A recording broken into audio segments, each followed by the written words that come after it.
Bienvenue sur Oli et Thanato, le podcast inspirant qui parle de la mort et des deuils pour les vivants. Mais en réalité, ça veut dire quoi ?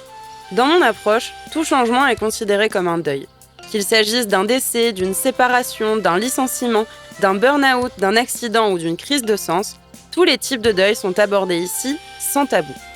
Mon objectif est de vous transmettre des ressources et des réflexions pour appréhender toute notion de finitude dans nos vies.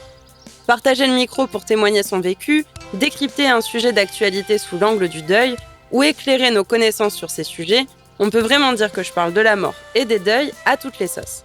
Alors, qu'avons-nous au menu cette semaine ?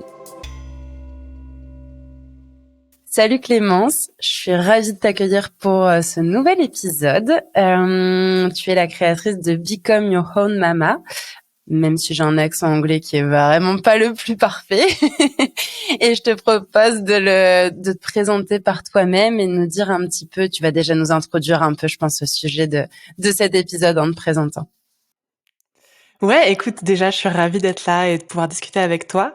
Du coup, je suis Clémence Biel. J'ai créé le compte Instagram Become Your Own Mama, qui traite de la blessure de la mère.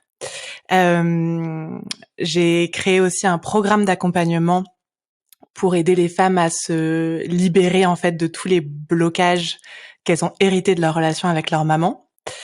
Et j'ai aussi écrit le livre « Et si c'était votre mère le problème ?» pour également aider le plus de personnes possible. Le livre, il se concentre surtout sur la prise de conscience qu'on a une relation toxique avec sa maman, et le programme d'accompagnement, il est plus sur le sujet du deuil dont on va beaucoup parler aujourd'hui, je pense. Exactement. Je le dis dès maintenant, je le redirai tout à l'heure, mais tous tes liens seront dans la description, que ce soit pour retrouver, te retrouver toi déjà, retrouver le livre, retrouver le programme. Il y aura juste à descendre dans la bio et à cliquer. Comme tu l'as dit, il y a cette notion de blessure de la mère. Tu as parlé de prendre conscience d'une relation toxique. Peut-être que pour certaines personnes, c'est déjà un peu des grands mots. Et du coup, je te propose qu'on essaye de partir d'un premier constat, d'une première définition. Est-ce que tu peux nous définir un peu c'est quoi cette notion de toxicité en fait dans une relation parent-enfant, pour que ce soit clair dans la tête de chacun et chacune? En fait, c'est déjà une relation qui nuit à notre bien-être, qu'il soit émotionnel, mental, parfois même physique.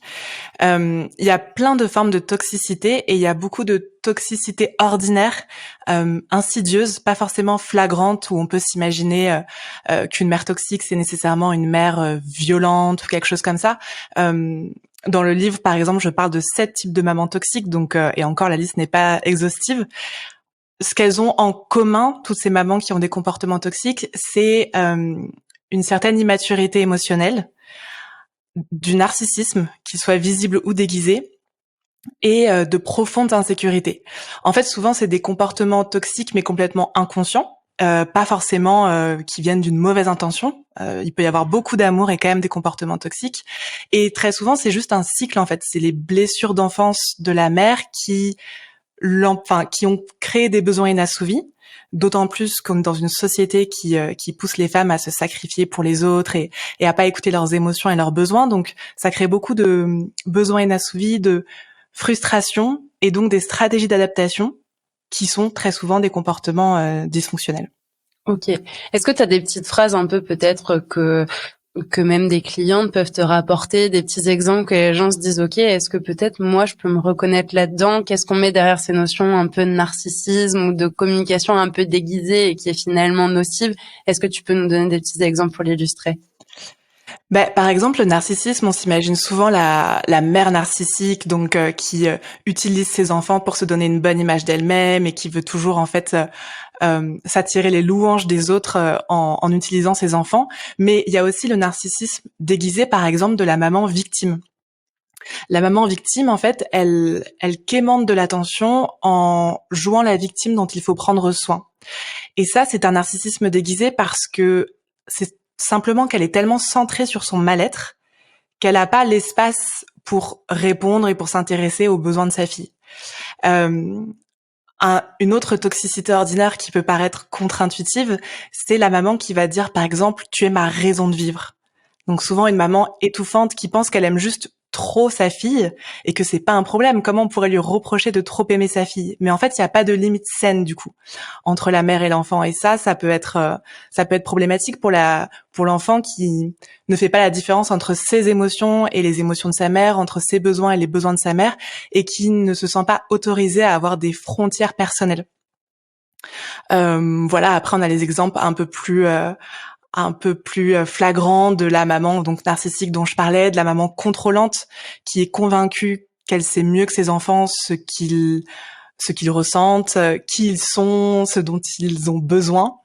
Il y a la maman qui a besoin d'être maternée. Ça aussi, ça peut paraître contre-intuitif. Une maman qui dit qu'est-ce que je ferais sans toi?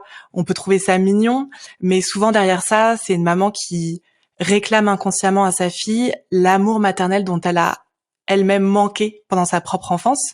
Et du coup, face à ça, la fille se sent responsable des émotions de sa mère. Et c'est pas non plus tout ça, en fait, c'est des conditionnements qui sont pas du tout optimales pour le développement d'un enfant. J'ai 2 questions qui me viennent quand je t'écoute et je me dis les auditeurs et auditrices peuvent peut-être aussi se les poser. On parle d'enfants. Est-ce que, alors moi dans ma vision, je pense que t'as la même, mais on reste toute notre vie les enfants de nos parents, qu'on ait 1 an, 5 ans ou 70 ans. Et du coup, est-ce que quand tu parles là d'enfants, est-ce que tu parles jusqu'à un certain âge, jusqu'à l'adolescence, ou est-ce que c'est y compris valable pour des femmes de 30, 40, 45 ans qui peut-être prennent conscience de ça bien plus tard, peut-être en devenant maman? Ça, c'est ma première question. Et la deuxième, c'est que, bon, ok, j'ai pas une audience qui est hyper masculine, mais j'en ai quelques-uns quand même. Et peut-être qu'ils se disent, est-ce que c'est le même fonctionnement entre père et fils? Même si je sais que c'est pas ton expertise, mais est-ce qu'on retrouve ce même fonctionnement? Où est-ce qu'on retrouve ce même fonctionnement entre une maman et son fils? Alors, pour répondre à ta première question, les comportements dysfonctionnels du type étouffant, contrôlant, etc., enfin tous ceux que j'ai cités et que je cite dans le livre, on peut les subir à n'importe quel âge de notre vie. Et j'ai plein de femmes qui me contactent, qui ont 60 ans et qui se rendent compte juste maintenant de ces comportements toxiques. Alors souvent, c'est des choses qui ont commencé dans l'enfance, et c'est vrai que les premières années de vie, de nos 0 à nos 7 ans, sont particulièrement impactantes sur notre inconscient, et donc sur toutes nos pensées inconscientes et nos croyances qui vont dicter notre vie d'adulte. Mais c'est des comportements qui parfois durent toute une vie, et plus ils durent, plus il est difficile de s'en libérer. Donc c'est vrai que c'est génial quand on peut prendre conscience que c'est pas des comportements sains, de s'en libérer le plus tôt possible, parce que ça nous bloque dans notre épanouissement. Et pour répondre à ta deuxième question, non, chaque relation familiale est vraiment très spécifique. La relation mère-fille, par rapport à la relation mère-fils, la différence, c'est l'identification sexuelle, du coup, l'effet miroir entre mère et fille, qui va créer plus d'enjeux, plus d'attentes l'une envers l'autre. Et puis aussi, c'est une relation entre 2 femmes dans une société où il y a une certaine domination masculine, où il y a des valeurs patriarcales, un certain sexisme intériorisé. Donc ça aussi, ça crée des non-dits et des frustrations émotionnelles qui se cristallisent souvent dans la relation mère-fille. Et ensuite, la relation père-fils. Donc là, il y a l'identification sexuelle, effectivement, aussi cet effet miroir, mais il n'y a pas la fusion qu'il y a pu y avoir entre une mère et son enfant, que ce soit un garçon ou une fille, parce que cette empreinte maternelle qu'on a, parce qu'on a grandi dans le corps de notre maman, elle est hyper puissante, et donc ça, c'est que avec la relation avec la maman. Ok, donc finalement, ce que tu as dit reste spécifique à la relation mère-fille, mais il y a d'autres choses qui se jouent entre un fils et son père, entre un fils et sa mère, ou entre une fille et son père. D'ailleurs, je l'ai pas cité, mais ouais, bien sûr. Ça en fait partie aussi. Et ça peut aussi être des relations qui sont toxiques. Tout à fait. Et ce serait génial qu'elles soient aussi explorées profondément, toutes ces relations. Moi, je me concentre sur la relation mère-fils, que c'est déjà un sacré morceau. On peut pas tout faire. Elle va tout le coup d'être explorée, quoi. Carrément. Et justement, avant, tu parlais de cette notion de limite. Dans les exemples que tu as donnés, je me dis qu'il y a peut-être des personnes qui se reconnaissent, mais qui se disent, comme tu l'as dit, ah bah c'est mignon. Je prends l'exemple de t'es ma raison de vivre, ou qu'est-ce que je pourrais, je ne sais pas ce que je pourrais faire sans toi. Sur le coup, on peut se dire, c'est mignon, c'est plutôt positif. On pourrait le prendre comme un compliment. J'existe, je suis importante, par exemple, pour ma mère. Et du coup, je pense que dans la prise de conscience, quand est-ce qu'on se dit, bah tiens, là, c'est trop, et comment on arrive peut-être à l'identifier? Je pense que ça fait partie de cette prise de conscience, en fait, de la toxicité de la relation, mais c'est plus ton sujet et ton expertise que la mienne. Ouais, ouais, c'est vrai que ça peut être très compliqué de se dire, bah, c'est qu'est-ce qui est juste un peu trop d'amour ou juste des circonstances qui font que, et qu'est-ce qui vraiment va me blesser et m'entraver dans mon épanouissement. Euh, je pense qu'il y a plusieurs questions à se poser, tout simplement. C'est déjà, est-ce que ma relation avec ma mère, c'est une relation qui est réconfortante, qui est sûre, qui est encourageante, ou est-ce que c'est une source de stress, un fardeau à porter, parfois une guerre de territoire? Est-ce que j'ai la liberté d'être moi-même dans la relation, ou est-ce que je dois jouer un rôle ou me suradapter? Par exemple, une maman qui a besoin d'être maternée ou qui dit qu'est-ce que je ferais sans toi? Inconsciemment, elle peut demander à sa fille de jouer le rôle de maman ou de coach ou de mari ou de meilleure amie. Et tu vois, ça peut sembler plein d'amour, mais en fait, finalement, c'est mauvais pour la fille qui ne peut pas garder sa place d'enfant. Euh, Est-ce que j'ai le sentiment que ma mère essaie de me contrôler? Est-ce que elle me culpabilise? Est-ce qu'elle me rappelle que je suis redevable pour contrôler mes décisions et mes choix de vie? Est-ce que mon indépendance, mon épanouissement, mon authenticité la mettent mal à l'aise ou vont à l'encontre de ses demandes ou de ses besoins inconscients? Et est-ce qu'il y a assez de place pour aussi mes besoins, mes émotions, mes limites? Déjà, si on se pose toutes ces questions, on aura pas mal de réponses. Il y a aussi pas mal un peu de ce que j'appelle les symptômes de cette blessure qu'on peut avoir par rapport à notre maman. C'est déjà le syndrome de la gentille fille. La gentille fille, c'est celle qui est incapable de mettre des mots sur ses émotions ou ses besoins, mais elle sait instantanément ce qu'elle doit faire pour satisfaire sa mère. Ça, c'est assez révélateur. C'est aussi souvent beaucoup d'autocritique. Si on a grandi avec une maman contrôlante, on a intériorisé la voix critique de notre maman. Ça peut être une hypervigilance, la peur de finir comme sa mère. Évidemment, c'est aussi un indicateur qu'il y a quelque chose qui est blessé dans la relation. Un sentiment de vide aussi parce qu'on a manqué d'un amour maternel sain. Tout ça, ça peut déjà nous mettre un peu sur la voie. La manière de le résumer qui me vient, et tu me dis si c'est juste ou pas, c'est de se dire, bah en fait, est-ce que j'existe dans cette relation ou pas? Alors parfois on existe à 40% et l'autre à 60%, et on n'est pas sur du 50-50, c'est jamais comme ça, c'est jamais tout parfait dans nos relations. Mais c'est est-ce que j'existe, est-ce que j'ai le droit à ma place? Si je le résume, alors en très très très réducteur, hein, on est d'accord, mais est-ce que cette notion-là d'existence, de place, ça fait écho un peu au questionnement que tu disais juste avant? Mais écoute, complètement, parce que j'aime beaucoup ta façon de voir les choses et je suis en train de réfléchir à tous les types de mamans toxiques dont je parle dans le livre, et effectivement, à chaque fois, c'est l'histoire de est-ce que j'ai la place d'exister? Parce que qu'on ait une maman qui soit indifférente, insensible à nos besoins émotionnels et qui nous demande d'être transparente, donc de ne pas exister, ou qu'on ait une maman qui nous engloutit parce qu'en fait, elle est toujours en train de nous étouffer. Dans tous les cas, dans les deux cas, alors que c'est deux mamans complètement différentes, on n'a pas la pleine possession de notre existence. Donc complètement, t'as très bien résumé. Ok, bah alors du coup, si justement vous vous sentez peut-être pas exister de la manière dont vous aimeriez exister aussi, ben ces questions peuvent être intéressantes justement à se poser. Et je sais que quand on en parlait en off ensemble, tu disais qu'il y avait deux prises de conscience. La première qui est un peu sur le fait de questionner cette relation à notre mère, comme tu viens un peu de nous le faire et de nous accompagner dans cette réflexion. Et la deuxième, c'est quoi du coup?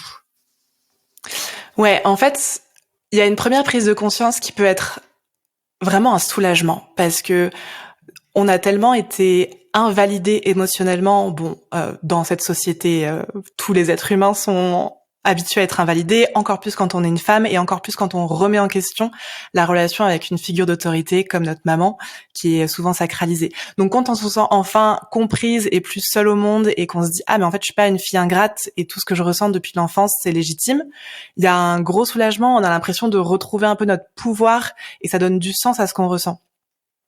Mais il y a un deuxième niveau de prise de conscience qui est beaucoup plus inconfortable. Parce que la raison pour laquelle on normalise et on justifie les comportements toxiques de nos parents, c'est parce que ça nous sécurise. Ça nous permet de préserver le lien avec eux. Ça nous permet de ne pas bouleverser le statu quo. Souvent, on dit j'ai peur de commencer à creuser un peu sur mon enfance, que j'ai peur de ce que je vais trouver. Il y a vraiment cette peur parce que la relation avec nos parents et notre maman en particulier, c'est une relation qui est empreinte de l'amour inconditionnel d'un enfant pour sa mère, d'un sentiment de sécurité, d'un sentiment d'appartenance qui sont 3 besoins humains fondamentaux. Donc bousculer cette relation, c'est hyper insécurisant. Et aussi, on a tendance à dire, par exemple, si on nous pose la question, est-ce que tu as été blessé dans ta relation avec ta mère, ou est-ce que tu as pu t'épanouir, ou est-ce que voilà, c'était une relation qui t'a fait du bien, on va tout de suite répondre très souvent ma mère a fait de son mieux. Et c'est fascinant parce qu'en fait, déjà là, on intellectualise au lieu de ressentir. Et en plus, on se focalise sur la mère, alors qu'on pose une question sur le ressenti de la fille va se focaliser sur la mère, sur son expérience, sur les excuses qui font qu'elle a eu ces comportements, plutôt que se focaliser sur l'intérieur de soi, sur la petite fille qui a en nous et qui avait besoin d'une maman saine, en fait, peu importe les circonstances. Et c'est marrant parce qu'on se sent hyper adulte quand on intellectualise, qu'on analyse. Et très souvent, c'est des enfants qui se développent très bien sur le plan intellectuel. Mais sur le plan émotionnel, les émotions sont refoulées. Donc, il y a une certaine immaturité. Et cette deuxième prise de conscience, elle nécessite qu'on arrête de se focaliser sur la mère et ses justifications, mais sur soi et faire face à nos émotions. Et ça peut être assez douloureux. Très douloureux même. Du coup, je continue ma métaphore de j'existe. Tu vas me dire si ça fait sens, parce que c'est comme ça que ça me vient. Ça a le droit de pas raisonner, mais j'ai le sentiment que sur la première prise de conscience, je me dis tiens, est-ce que j'ai ma place? Comment ma place elle est respectée ou pas? Et comment j'existe dans la relation? Potentiellement, je pose le constat de me dire j'ai pas le sentiment d'exister comme j'aimerais, d'avoir la place que je souhaiterais, auquel j'ai le droit de prétendre en tant qu'enfant. Et du coup, dans la deuxième prise de conscience, c'est, en fait, j'existe pas, mais comment maintenant je vais exister? Il y a cette notion un peu de passage à l'acte à travers cette deuxième prise de conscience ou pas? Ouais, complètement. En fait, il y a plein de parties de soi qu'on s'est habitué à refouler et dont on n'a pas autorisé l'existence. Et là, soudainement, il faut faire face à toutes ces parties de soi, toutes ces émotions qui vivent en nous, qu'on a stockées, mais qu'on a essayé de taire. Et il faut les laisser exister. La tristesse, la colère, la déception, toutes ces émotions stockées dans le corps. Et ça, c'est un acte, quand on nous a pas appris à faire ça, parce que normalement, c'est ce qu'on nous apprend dès le plus jeune âge, à reconnaître, exprimer nos émotions. Ça fait partie de la co-régulation émotionnelle avec nos parents. Quand on n'a pas appris ça, c'est du coup un acte d'amour de soi qui peut être complètement contre-intuitif quand on n'a pas cette habitude de prendre pleinement possession de notre existence. C'est j'ai le droit d'exister, mais en même temps, c'est prendre aussi certaines responsabilités et ça fait peur. Enfin, moi, tu vois, c'est les premières choses qui me viennent quand tu me dis ça, c'est ouais, ok, mais je vais faire face à tout ça, mais ça fait terriblement flipper, en fait. Comment je fais, du coup? Je te vois rire, du coup, c'est que ça doit faire écho peut-être avec certaines clientes qui te font ce retour aussi. Ouais, en fait, je dirais qu'il y a 2 étapes qui sont difficiles dans un peu le processus de guérison d'une relation dysfonctionnelle avec sa maman. C'est poser des limites et faire face en fait à la réaction maternelle et à la culpabilité. Et c'est faire le deuil de la maman dont on avait besoin, faire le deuil de l'enfance idéale qu'on n'a pas eue, de l'insouciance qu'on aurait aimé avoir en tant qu'enfant. Ça, c'est vraiment les deux étapes. Voilà, on me le dit souvent dans le programme, dans le livre, qui sont les plus difficiles. Ouais. Mais c'est aussi les plus transformatrices, tu vois. Mais carrément, je parle souvent, moi, à travers le processus de deuil, c'est de dire de passer d'une notion de résistance à celle de la résilience, où justement, soit tu résistes, et si là je garde notre thématique, c'est en fait, je me suis rendu compte que j'existais pas de la manière dont j'avais envie ou besoin, ou ce qui serait normalement peut-être plus juste, plus légitime, plus attendu, plus normal avec des guillemets. Mais du coup, ça me fait tellement peur ce qu'il peut y avoir derrière et toutes les conséquences que ça peut occasionner que du coup, je préfère résister et rester dans cette non-existence ou existence pas correcte ou une place qui est pas la mienne, plutôt que de franchir ce pas de la peur qui me fait terriblement flipper, qui même me tétanise, qui peut-être m'angoisse. Il peut y avoir plein de conséquences et une palette émotionnelle qui est aussi large que le nombre d'individus qui peuvent nous écouter. Mais c'est souvent en faisant cette action et en accompagnant en fait ce changement que justement on va vers de la résilience et où on se rend compte que mais comment j'ai fait avant pour être justement dans cette situation de résistance. Ça fait écho avec le vécu des personnes que tu peux accompagner? Ouais, complètement. Complètement, mais en fait, j'ai beaucoup de personnes qui commencent le livre ou qui commencent le programme et à un moment, elles sont bloquées. En fait, elles ont besoin de temps. Je pense que c'est important quand on fait face à toutes ces émotions refoulées, de prendre une pause. C'est pas la peine de se précipiter à vouloir soit réparer la relation, soit couper les ponts tout de suite. Euh, il faut prendre son temps et ces peurs-là, elles sont complètement normales parce qu'en fait, c'est un mode de fonctionnement qu'on a depuis qu'on est enfant et bouleverser le statu quo, c'est hyper flippant. Et il y a une partie de notre cerveau qui est convaincue que si on perd l'approbation de notre maman, on meurt, en fait. Parce que quand on était enfant, c'est notre mère qui nous donnait le sens qu'on existe, en fait. C'est ses réactions à, à nos comportements et nos réactions à ces comportements qui nous ont donné cette conscience de notre existence. Donc c'est hyper fort. Justement, tu parles de cette notion de temps, tu as cité ce mot qui, moi, m'est cher, qui est la notion de deuil, mais on parle justement de ce processus de deuil. Et pour un processus de deuil, que ce soit un deuil physique, le décès d'un proche, le décès d'un être vivant, d'un animal, ou alors une mort symbolique, il y a cette notion de temps, ce besoin de temps d'infuser, d'aller et de retour, de revenir sur certains points. Et justement, tu citais un peu quelques deuils symboliques qu'on peut faire et qui sont à faire, même si c'est pas une to-do list, hein, mais qui peuvent être invités sur ce chemin. C'est quoi un petit peu les deuils dont tu parles justement? Tu dis dans ton programme que c'est plus associé à cette notion de deuil. De quoi on fait le deuil en fait quand on re-questionne cette relation avec notre maman et peut-être à quoi ça peut amener une fois qu'on considère que ce deuil il est intégré et que on se dit ok, ben j'ai fait le deuil de telle ou telle chose dont tu vas nous parler et qu'est-ce que ça amène derrière? En fait, il y a 2 dimensions selon moi au deuil dans le contexte de cette relation. Déjà, c'est une acceptation, donc accepter ce qui s'est passé ou ce qui ne s'est pas passé pendant le passé. Donc, par exemple, j'accepte que j'ai pas reçu l'amour, la tendresse, la sécurité, les encouragements qui étaient nécessaires à mon développement optimal en tant qu'enfant. J'accepte que je n'ai pas connu la complicité, le réconfort d'une relation mère-fille équilibrée. J'accepte que je n'ai pas été comprise par ma mère. J'accepte que les besoins de ma mère sont passés avant les miens à une période quand même assez critique de mon développement et où j'avais besoin d'être aimée inconditionnellement et que mes besoins soient satisfaits. Donc ça, c'est la première partie du deuil. La deuxième partie, mais la première permet la deuxième, c'est de lâcher les attentes inconscientes qu'on a vis-à-vis de notre maman sur ce qui pourrait se passer dans le futur. En fait, c'est lâcher l'espoir inconscient que ma mère va peut-être changer.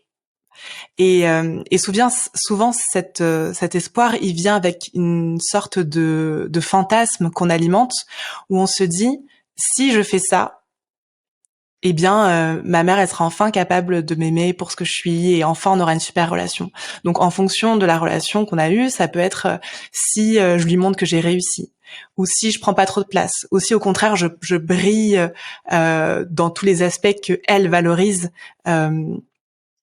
Professionnelle, ou si je perds 10 kilos, ou si si j'arrive à guérir ma mère, ou si j'arrive à la rassurer, ou si je la laisse m'utiliser comme un doudou émotionnel. Peut-être que alors elle sera capable de m'aimer et qu'on pourra avoir une super relation. Et souvent on a cette attente inconsciente.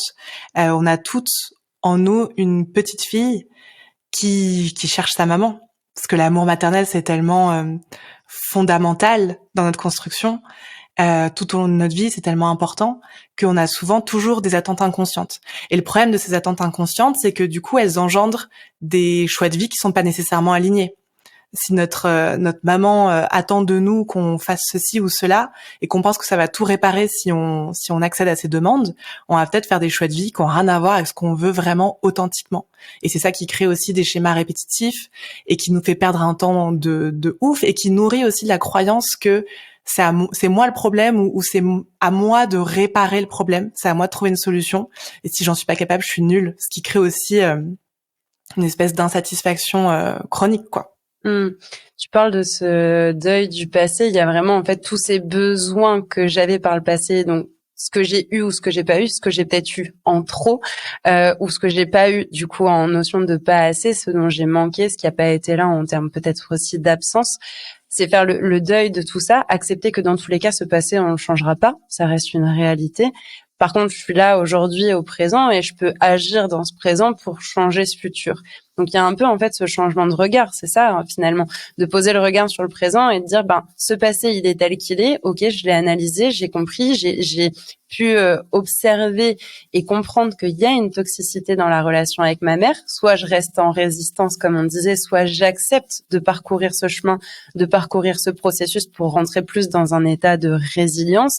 Et en parcourant ce chemin, il y a finalement le fait de poser un regard sur ce qui se passe aujourd'hui et sur comment ça pourra être demain en fonction des actions que je mettrai en place. Et dans ces actions, tu parlais des attentes que je peux avoir sur ma mère, qui finalement, dans la manière dont ça me vient, c'est en fait, je repose certes le regard sur aujourd'hui vers demain, mais je repose aussi le regard sur moi.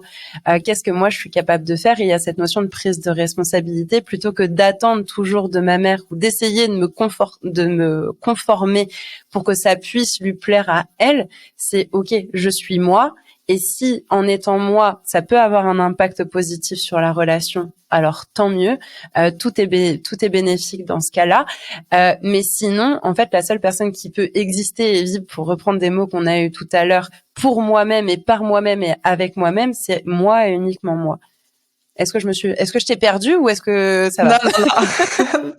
Non, je suis toujours là. Mais ouais, c'est ça, en fait, faire ses deuils et poser ses limites, finalement, c'est ce qui permet de faire de la place pour créer ensuite, pour reconstruire et pour du coup créer à partir de son authenticité profonde, ses aspirations profondes, ses envies, ses préférences, ses valeurs personnelles. Et donc, c'est vrai que souvent, on imagine le deuil comme quelque chose de juste, il faut se séparer de certaines choses symboliquement, il faut faire du vide, il faut quitter et donc ça nous laisse un petit peu dans une solitude profonde, mais en réalité c'est juste nettoyer, en tout cas dans ce contexte-là, pour ensuite pouvoir créer de nouvelles choses, de nouveaux schémas et possiblement une nouvelle relation différente avec notre maman. C'est ça. Moi je dis que le deuil est une renaissance, ça dépend des situations, ça peut ne pas résonner pour certains auditeurs et auditrices et c'est OK, mais ça peut être une renaissance. C'est un peu, en fait, une porte qui se ferme, c'est aussi une autre porte qui s'ouvre. Et il faut fermer la porte précédente pour que la suivante puisse potentiellement s'ouvrir. Et du coup, c'est ça, c'est finalement fermer la porte de la relation toxique avec ma mère pour ouvrir celle de la relation saine déjà dans un premier temps avec moi-même.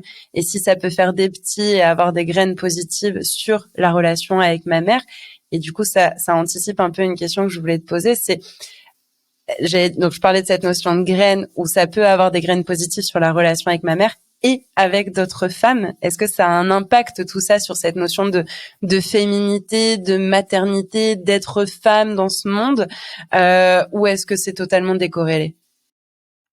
Ah si, complètement, parce qu'en fait, notre maman, déjà, elle est à l'origine de la construction de notre identité féminine.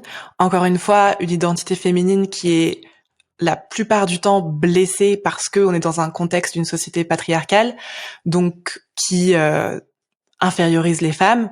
Donc on a tous une sorte de misogynie intériorisée et qui est à déconstruire. Enfin, c'est mieux si on a envie de complètement incarner sa féminité. Et puis par rapport aux autres femmes, forcément, quand on reste dans le rôle de la gentille fille, alors on a l'impression que si toutes les femmes sont des gentilles filles, il y a rien, il devrait pas se passer de problème et que ça devrait être cool et tranquille. Mais en fait, encore une fois, faire passer les besoins des autres avant les nôtres tout le temps, ça crée des non-dits, des frustrations et des besoins inassouvis. Et ces besoins inassouvis, ils vont pas nulle part en fait. C'est comme les émotions, ils disparaissent pas. Et soit on va les projeter et demander à nos enfants à notre tour d'y répondre de manière très inconsciente, soit notre partenaire. Et on va aussi les projeter peut-être sur d'autres femmes avec cet effet miroir qui fait qu'on va peut-être être déclenché émotionnellement si une femme prend la place qu'on n'a jamais osé prendre. Et c'est l'effet miroir qu'il y a dans la relation mère-fille aussi. C'est souvent quand la fille commence à prendre sa place et à s'autoriser ce que la mère ne s'est jamais autorisé que ça crée du conflit.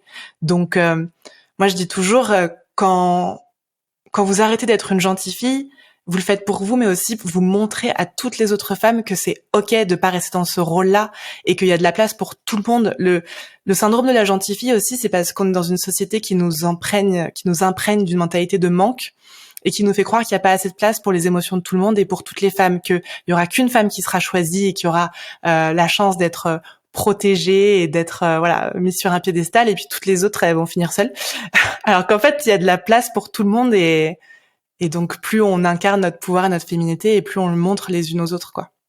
Ouais, donc finalement, si même il n'y a pas de toxicité dans notre relation mère-fille, et tant mieux, si le cas échéant, c'est ce scénario-là, ça reste une réflexion et une démarche saine. J'ai envie de dire, en fait, on devrait tous se poser cette question-là et juste au moins observer et analyser notre relation avec notre mère et se dire, OK, bon, finalement, il n'y a pas de toxicité, c'est super, tant mieux. Il y a peut-être d'autres choses, mais en tout cas, il n'y a pas de toxicité.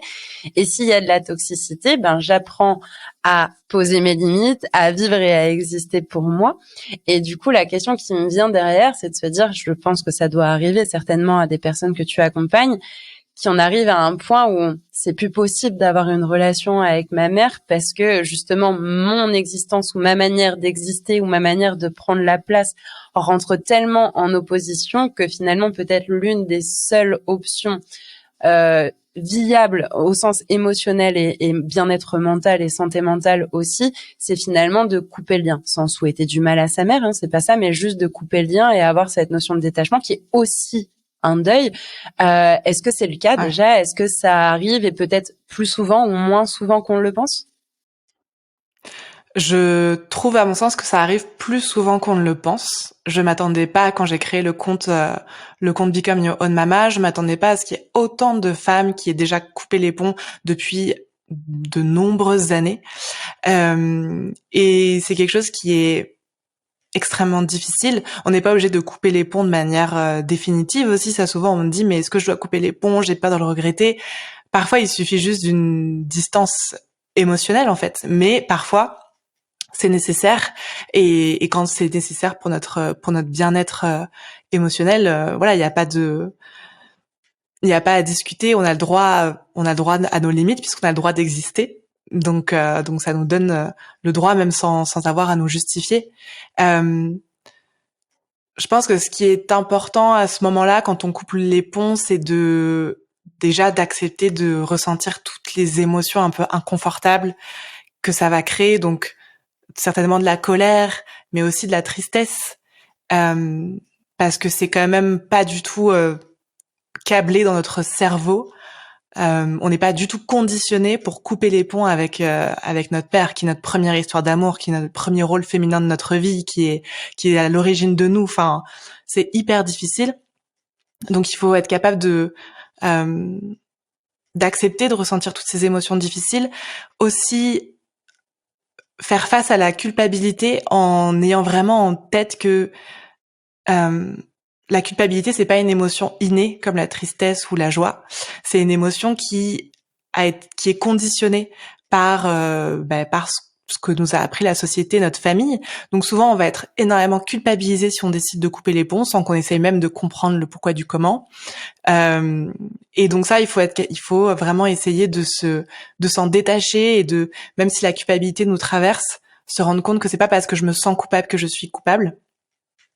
Et essayer de voir cette décision comme un acte d'amour de soi, parce que souvent on voit ça comme c'est très lié au sentiment de colère, de séparation, de rejet, mais en réalité ce qui nous pousse à couper les ponts pour respecter nos limites, c'est finalement un acte de protection, de reconnexion à soi-même. Donc, essayez de voir ça avec cette perspective. Et puis, ce qui est essentiel, c'est de devenir sa propre maman, hein, become your own mama. Donc, de combler soi-même ce vide émotionnel de l'absence de l'amour maternel, prendre soin de soi, reconnecter à sa petite fille intérieure pour pouvoir être une mère pour soi-même. C'est hyper important parce que l'amour maternel, on en a tous besoin. Et si on peut pas l'avoir de notre mère, il y a plein d'autres façons de l'avoir. C'est aussi important, je pense, de reconnaître la réalité de la relation sans l'embellir ni la minimiser. Et puis essayer de donner du sens à tout ça, essayer de se raccrocher à sa vision. J'ai beaucoup de femmes qui coupent les ponts avec leur mère au moment où elles créent leur propre famille et où cette relation toxique commence à avoir des impacts négatifs aussi sur leur couple et sur leurs enfants. Et donc elles le font aussi par amour pour leurs enfants, pour leurs partenaires. Donc essayer de s'accrocher aussi à cette vision et se rappeler pourquoi on le fait. Et souvent c'est par amour aussi pour les autres. Clairement. Ça me fait penser du coup à deux témoignages dont je t'avais parlé, qui est celui de Delphine et celui d'Élodie. Alors Élodie qui est sur ses deux parents justement, qui a coupé les ponts, et Delphine qui est par rapport à sa maman. Et quand je t'écoute, il y a une autre question qui vient, c'est de dire, ok, il y a la possibilité qu'on puisse couper la relation avec notre mère. Et je sais que c'est un point qu'on voulait aussi aborder, c'est cette notion du pardon. Est-ce que si même on a coupé notre relation avec notre mère, peut-être qu'à un moment on peut se dire, tiens, finalement, je lui pardonne. 1 mois, 1 an, 10 ans, il n'y a pas de durée préconisée ou non préconisée. Peut-être qu'à ce moment-là, j'arrive à lui pardonner et à recréer un lien. Tu vois, finalement, cette notion de, comme tu dis, il y a peut-être plus de femmes qui ont coupé les liens ou qui coupent le lien, justement, quand elles arrivent aussi chez Become Your Own Mama, que ce soit à travers le livre, que ce soit peut-être même tout simplement à travers des contenus aussi sur les réseaux ou à travers le programme. Et est-ce qu'il y en a, peut-être plus qu'on ne le croit aussi, j'ai envie de dire, je l'espère, qui renouent une relation. Je parle bien d'une relation saine, il ne s'agit pas de retomber dans une relation toxique, sinon on a fait 3 pas en avant pour en faire 2 en arrière. On en aura toujours fait 1 parce qu'on aura appris aussi des choses sur nous, mais est-ce que ça te fait écho à des choses, cette notion de pardon? Ouais, complètement. Il y a un gros débat sur le pardon. Il y a plusieurs écoles, en fait. Il y a beaucoup dans le monde un peu des thérapeutes. On entend souvent que pour guérir, il faut commencer par pardonner. Et moi, je vois plutôt ça comme l'inverse, en fait. Pour arriver au pardon, il faut commencer par guérir. Pour moi, le pardon, c'est pas quelque chose qui se fait, c'est quelque chose qui se permet. Le pardon authentique, on le décide pas. C'est juste la conséquence naturelle pour moi du processus de guérison sur lequel, pour le coup, on a du contrôle. Mais je pense pas qu'on puisse le forcer et juste décider de pardonner. Ok, je pardonne. Il y a aussi un peu ce côté injonction parfois de la société ou de notre famille qui nous dit pardonne, mais dans le sens passe à autre chose, arrête de ressasser le passé, et sinon on est culpabilisé. Et là dans ce cas-là, c'est un peu contre-productif de vouloir pardonner juste pour ça, parce qu'on accélère le processus, mais finalement peut-être qu'on a encore plein de colère refoulée. Et que finalement on se dit qu'on pardonne, mais en fait il y a encore tout le processus de guérison qui est pas du tout fait, et on va tourner en rond indéfiniment. Donc moi, tu vois, le pardon, j'en parle pas du tout dans le livre, parce que pour moi c'est juste l'étape ultime qui vient naturellement ou pas. Et je pense que pour renouer une relation avec sa mère, le plus important, c'est ok, est-ce que si je repars dans une relation avec elle, mes limites seront respectées, mes émotions et mes besoins cette fois-ci seront respectés. Pour moi, c'est ça ce qui va décider ou pas de si on peut reprendre une relation. Carrément. Moi, dans la manière dont tu le dis, et je suis plutôt d'accord, le pardon, je le vois plus comme une finalité potentielle, qui est pas forcément obligatoire pour chacun, chacune, mais une finalité potentielle de ce chemin, de ce processus de deuil, de ce chemin de guérison et de reconstruction, d'analyse, d'observation, d'acceptation, de je suis en résistance, finalement je passe en résilience.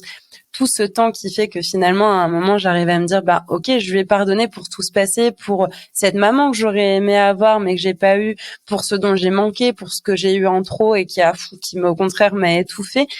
Mais c'est plus, Pour moi, je le vois plus comme quelque chose qui vient un jour et où tu te dis, en fait, je sens que j'ai pardonné. Ouais, C'est pas je c'est pardonne. ça. C'est plus quelque chose qui vient et qui se transmet. Un peu comme tu te lèves un matin et t'as une envie ou une idée. C'est pas quelque chose sur lequel tu parlais de contrôle juste avant. Autant on peut avoir du contrôle sur le processus de guérison. On en est acteur ou actrice. Autant j'ai moins le sentiment qu'on soit acteur ou actrice de notre propre, du pardon qu'on va donner ou autoriser. C'est plus quelque chose qui se fait et qu'à un moment, un peu le truc de Reka de en fait, ça y est, je me rends compte que j'ai pardonné. Ça fait écho?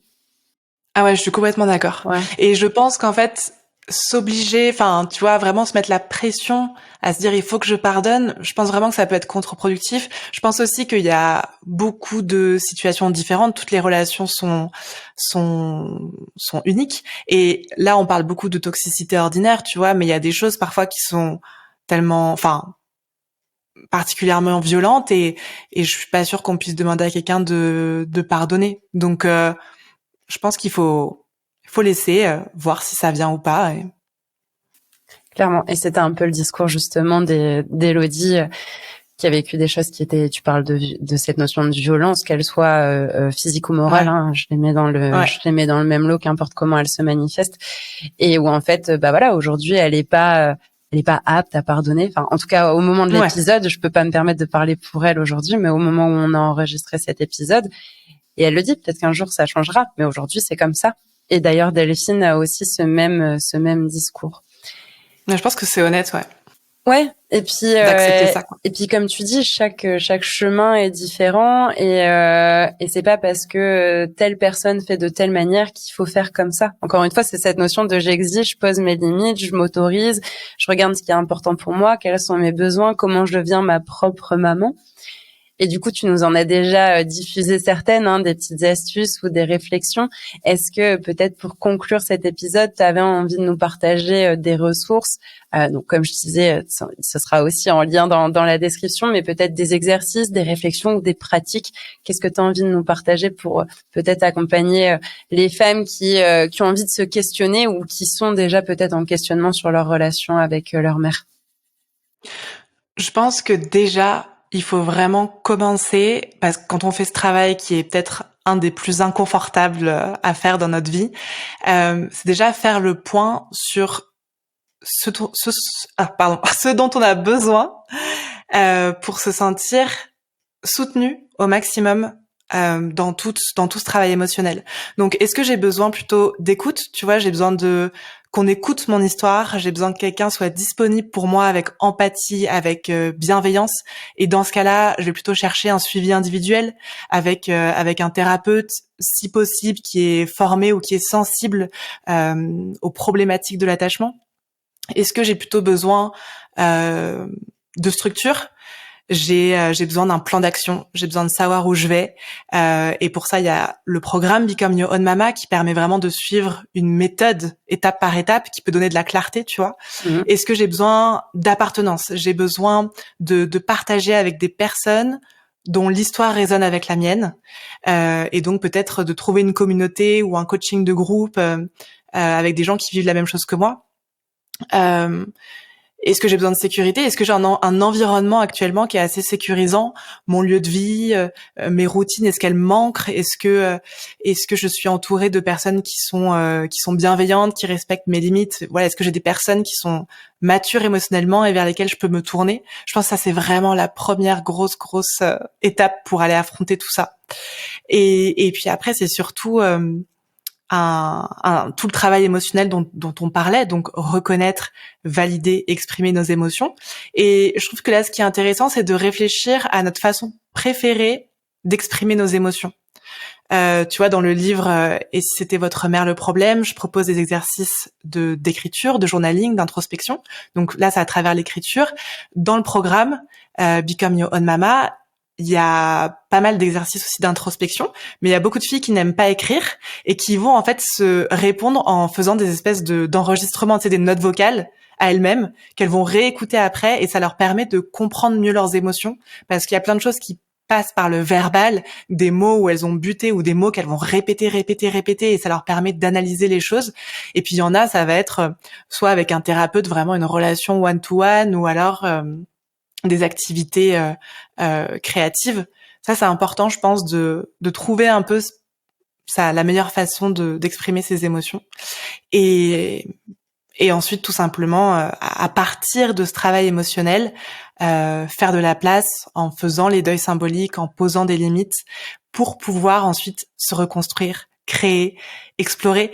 Il y a beaucoup de choses à reconstruire quand on a une relation mère-fille dysfonctionnelle, parce que c'est une relation qui est à l'origine de notre fonctionnement inconscient et que elle impacte énormément de domaines de vie.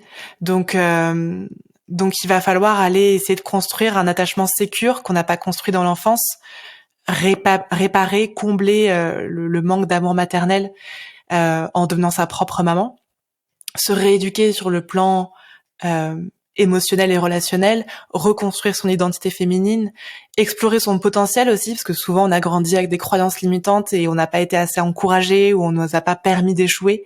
Donc ça donne, une fois que les deuils sont faits, c'est hyper excitant, toutes les choses qu'on va pouvoir créer, qu'on va pouvoir explorer, qu'on va pouvoir faire de notre vie, quoi. Donc essayer aussi d'avoir une vision de ce qu'on a envie de créer et s'y rattacher quand on va passer par les moments les plus compliqués où il faudra faire face à notre colère et à notre tristesse. Clairement, et je me dis peut-être que pour certaines personnes, ça peut sembler tout un programme, et j'ai envie de rappeler cette notion qu'on parlait tout à l'heure, cette notion du temps, pas à pas. Là, tu nous as bien sûr dressé le grand programme, mais tranquille, allez-y à votre rythme. Il n'y a pas besoin d'être sur tous les fronts en même temps. C'est aussi ça, poser ses limites. C'est cette notion d'apprendre à se connaître. Peut-être qu'il y a des choses que vous connaissez qui vous font du bien. Commencez aussi par ça, tout en allant, découvrir d'autres plans selon là où vous vous situez, sur les différents exemples ou les différentes typologies ou préconisations, on va dire, que t'as pu soumettre. Mais prenez votre temps, écoutez-vous, respectez-vous, allez-y à votre rythme, c'est hyper important. Un pas après l'autre, et encore une fois, c'est pas parce que votre voisine fait un super grand pas que vous êtes obligé de faire le même bond, et que peut-être vous avez besoin d'un petit pas et que ce petit pas sera suffisant et il sera respectueux de votre fonctionnement. C'est important, je pense, de le redire. Tu voulais réagir? Oui. Oui, je suis complètement d'accord, parce que en fait ça peut paraître un long programme et c'est pas linéaire et c'est difficile et inconfortable, mais ce qui est génial dans tout ça, c'est que, comme tu dis, dès que tu fais un petit pas, ça peut déjà avoir des super répercussions sur tes relations, sur ton bien-être, juste de poser une limite. Je sais pas, mais moi j'ai des femmes, juste elles ont oser dire à leur mère, le dimanche, c'est une journée que j'ai envie de passer pour moi, j'ai besoin de prendre du temps pour moi le dimanche. Je ne viendrai plus à la maison, chez toi, tous les dimanches. Juste ça, mais ça a changé leur vie, en fait, tu vois, de s'autoriser à prendre juste une journée dans la semaine pour elles. Ça a eu des super répercussions sur leur bien-être, et en fait, petit à petit, ça leur permet de construire le courage, la force pour les étapes d'après. Donc vraiment, chaque petit pas, il est essentiel et il peut déjà changer énormément de choses. Clairement, il y a pas de durée. Ce processus, il peut être long, et parfois long, c'est plus c'est plus efficace et plus bénéfique aussi pour soi. Donc c'est important. Je voulais te remercier infiniment, Clémence, de m'avoir accordé ton temps et puis ta présence à ce micro. Est-ce que il y a une petite phrase de conclusion, ou est-ce que tu as envie de nous partager une dernière chose avant qu'on se quitte? Déjà, avec plaisir de parler avec toi, parce que c'est vrai que cette notion de deuil, franchement, c'est une des plus essentielles du processus de guérison, en tout cas de celui dont je parle et que je propose, et c'est forcément un peu la moins sexy, dont personne ne parle, donc je suis trop heureuse qu'on ait pu en parler ensemble, parce que c'est aussi la plus transformatrice, donc c'est génial. Et phrase de conclusion, j'ai toujours la même, donc si vous avez écouté d'autres podcasts, vous allez dire mais elle se répète, mais c'est trop important. C'est que tout ce travail que vous faites par rapport à votre relation avec votre mère ou vos parents ou qui que ce soit que vous aimez, c'est pas un acte de trahison, c'est un acte d'amour de soi, c'est un acte de responsabilité personnelle, et voilà, déculpabiliser d'écouter ce podcast ou de faire tout ce travail de déconstruction, quoi.